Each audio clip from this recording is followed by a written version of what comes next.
हरे कृष्णा। आगे कहते हैं गालव, पूर्व काल की बात है।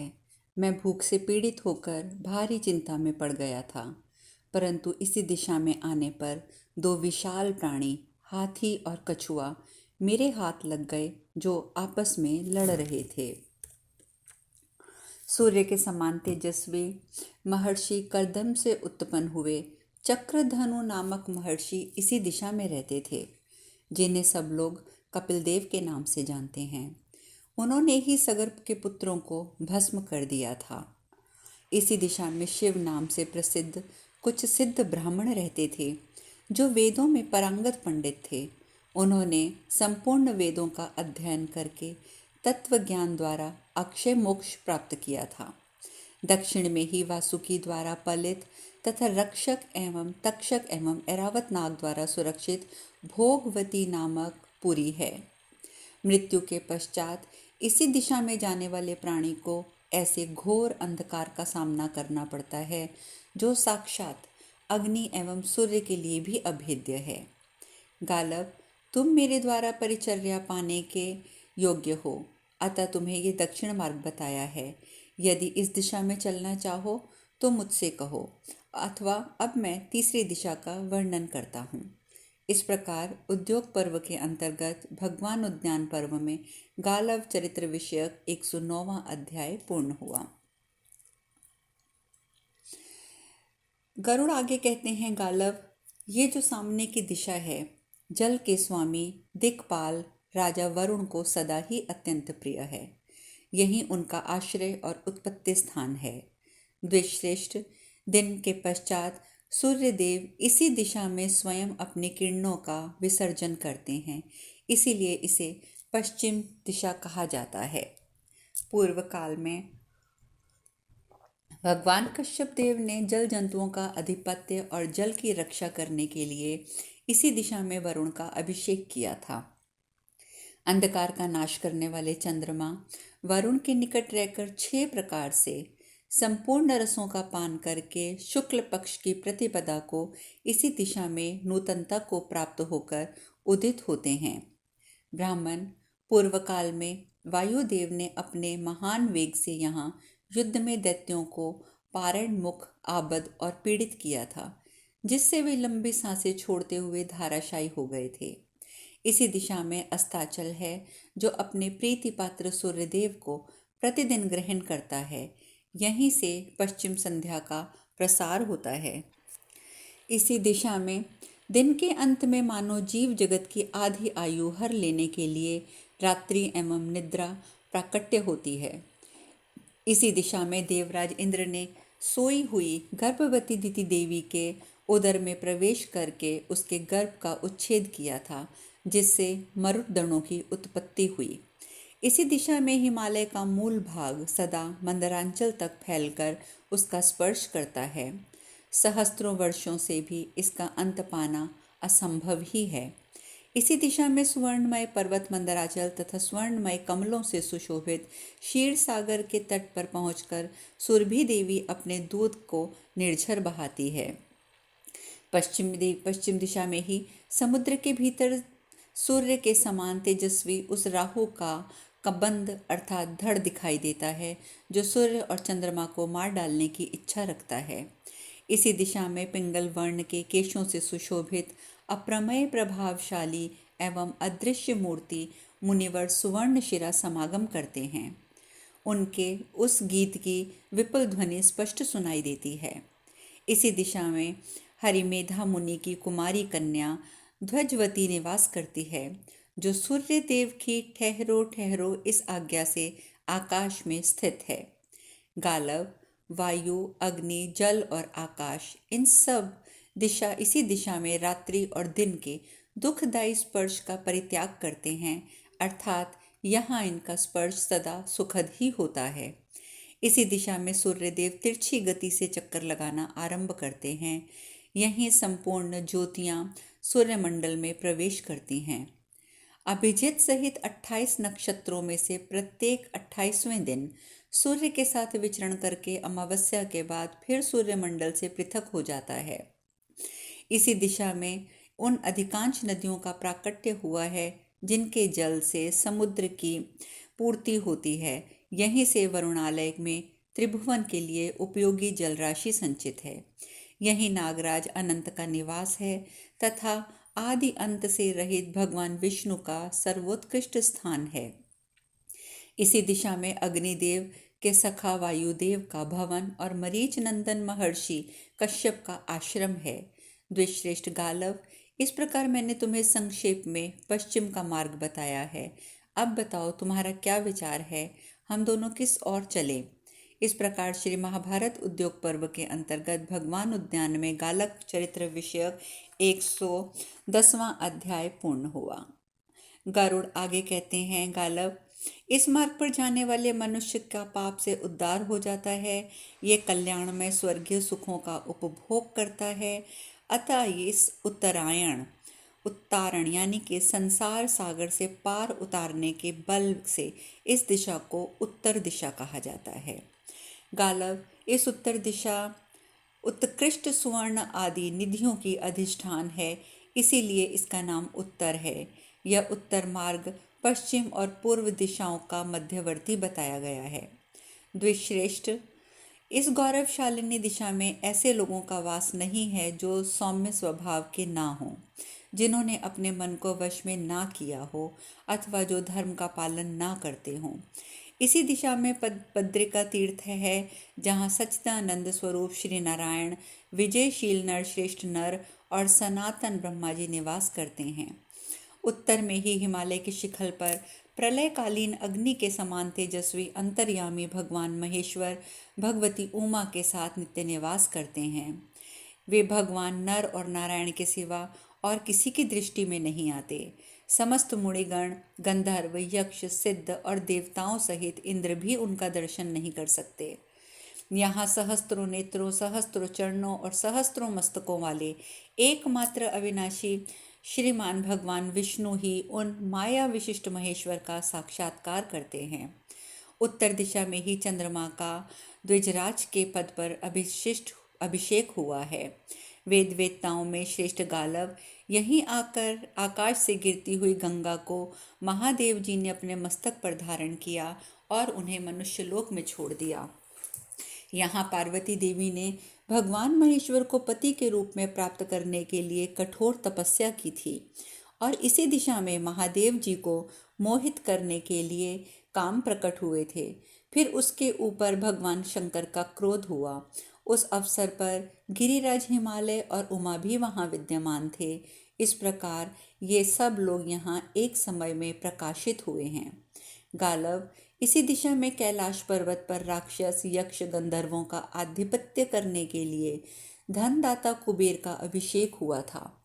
उत्तर दिशा में ही रमणीय चैरित्र वन और वैसानाखन ऋषियों का आश्रम है। द्विजश्रेष्ठ, यही मंदाकिनी नदी और मंदराचल है। इसी दिशा में राक्षसगण सौगंधिनी वन में निवास रक्षा करते हैं। यहीं हरी हरी घासों से सुशोभित कदली वन है। यहीं कल्प वृक्ष शोभा पाते हैं। गालव, इसी दिशा में सदा संयम नियम का पालन करने वाले स्वच्छंदचारी सिद्धों से इच्छानुसार भोगों को से संपन्न एवं अनुकूल विमान विचरते हैं। इसी दिशा में अरुंधति देवी और सप्त ऋषि प्रकाशित होते हैं। इसी में स्वामी नक्षत्र का निवास है, स्वाति नक्षत्र का निवास है और यहीं उसका उदय होता है। इसी दिशा में ब्रह्मा जी यज्ञानुष्ठानों में प्रवृत्त होकर नियमित रूप से निवास करते हैं। नक्षत्र, चंद्रमा और सूर्य भी सदा इसी में परिभ्रमण करते हैं।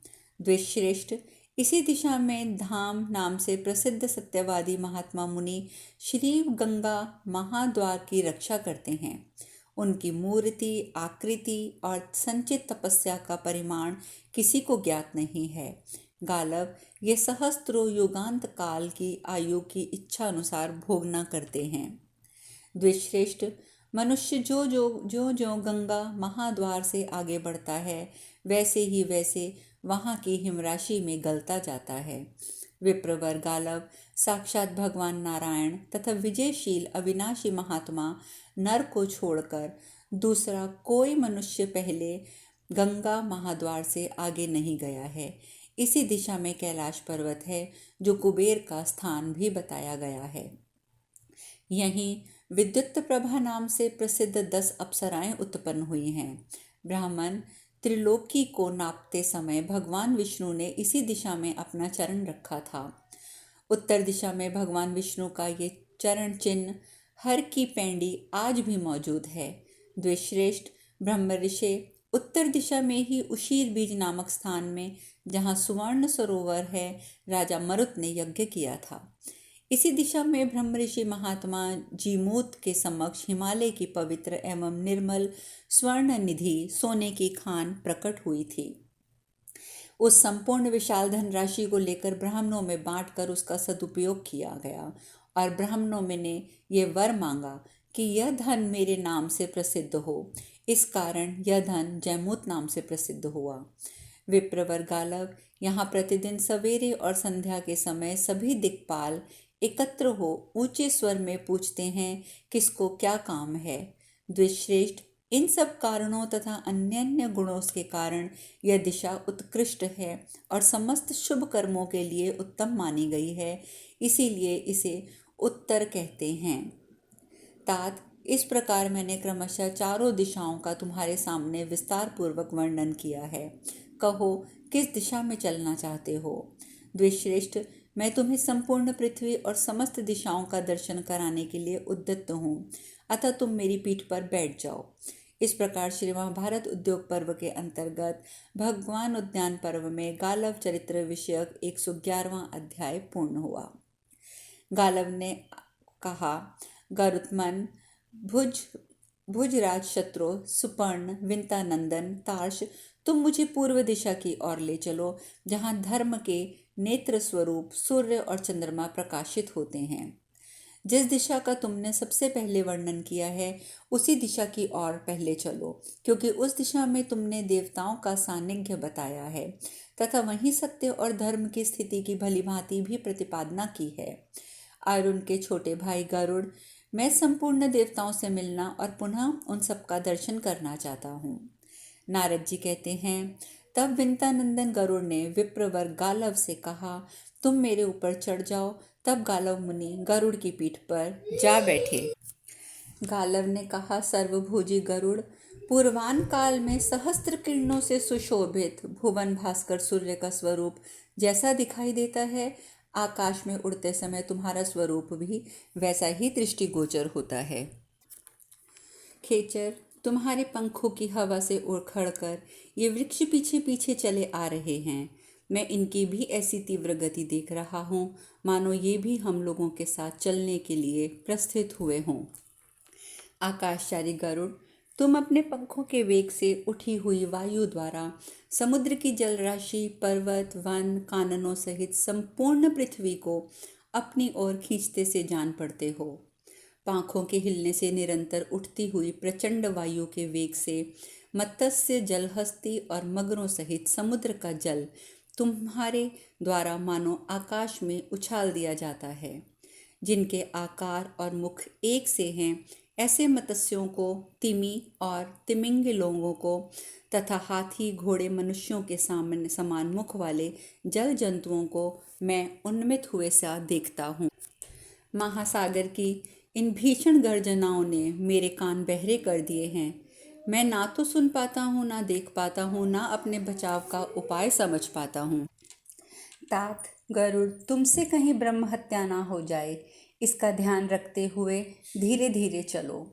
मुझे इस समय ना तो सूर्य दिखाई देता है, ना दिशाएं सूझती हैं और ना ही आकाश ही दृष्टिगोचर होता है। मुझे केवल अंधकार दिखाई देता है। मैं तुम्हारे शरीर को नहीं देख पा रहा हूँ। अंडज, तुम्हारी दोनों आँखें मुझे उत्तम जाति की 2 मणियों के समान चमकती दिखाई देती हैं। मैं ना तो तुम्हारे शरीर को देखता हूँ, ना अपने शरीर को। मुझे पग पग पर तुम्हारे अंगों से आग की लपटें दिखाई देती हैं। विंतानंदन, तुम उस आग को सहसा बुझाकर पुनः अपने दोनों नेत्रों को भी शांत करो और तुम्हारी गति को, जो इतना महान वेग है, इसे रोको। गरुड़, इस यात्रा से मेरा कोई प्रयोजन नहीं है, अतः लौट चलो। महाभाग, मैं तुम्हारे वेग को नहीं सह सकता। मैंने गुरु को ऐसे 800 घोड़े देने की प्रतिज्ञा की है जो चंद्रमा के समान उज्जवल कांति से युक्त हों और जिनके कान एक ओर से श्याम रंग के हों। किंतु अंडज, इन घोड़ों के दिए जाने का मुझे कोई मार्ग दिखाई नहीं देता है, इसीलिए मैंने अपने जीवन के परित्याग का ही मार्ग चुना है। मेरे पास थोड़ा भी धन नहीं है, कोई धनी मित्र भी नहीं है, और यह कार्य ऐसा है कि प्रचुर धनराशि का व्यय करने से भी सिद्ध नहीं हो सकता। नारद जी आगे कहते हैं, इस प्रकार बहुत दीन वचन बोलते हुए महर्षि गालव ने विंता नंदन गरुड़ से ने चलते हुए हंसकर कहा, महर्षि, यदि तुम अपने प्राणों का परित्याग करना चाहते हो तो विशेष बुद्धिमान नहीं हो, क्योंकि मृत्यु कृत्रिम नहीं होती है, उसका अपनी इच्छा से निर्माण नहीं किया जा सकता है, वह तो परमेश्वर का ही स्वरूप है। तुमने पहले ही मुझसे ये बात क्यों नहीं कह दी थी? मेरी दृष्टि में एक महान उपाय है जिससे ये कार्य सिद्ध हो सकता है। गालव, समुद्र के निकट यह ऋषभ नामक पर्वत है, जहाँ विश्राम और भोजन करके हम दोनों लौट चलेंगे। इस प्रकार श्री महाभारत उद्योग पर्व के अंतर्गत भगवान उद्यान पर्व में गालव चरित्र विषयक 112वां अध्याय पूर्ण हुआ। अब शेष कथा कल। हरे कृष्णा।